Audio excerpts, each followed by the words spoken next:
Tout a commencé avec le brouillard. Épais, gris et s'enroulant autour des lampadaires comme des doigts fantomatiques.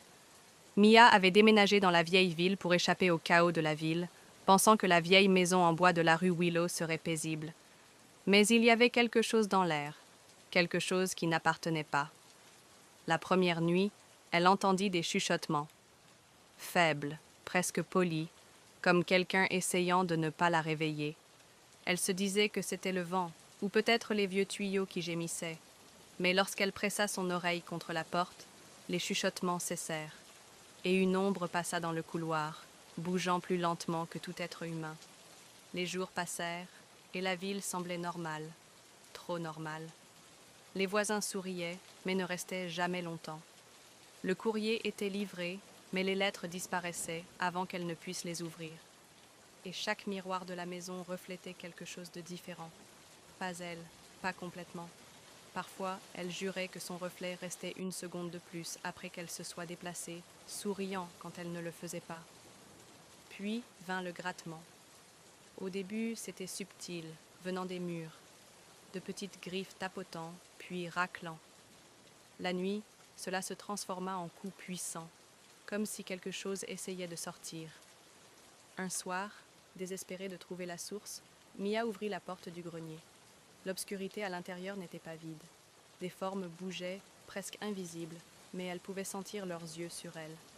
Elle trouva un journal dans un coin, ses pages jaunies par le temps. Les entrées racontèrent l'histoire d'une famille qui avait autrefois vécu là, une famille obsédée par l'autre côté. Ils écrivaient que les miroirs étaient des portails, que les ombres étaient des vaisseaux et que les chuchotements étaient des invitations. La dernière page était maculée de quelque chose de sombre.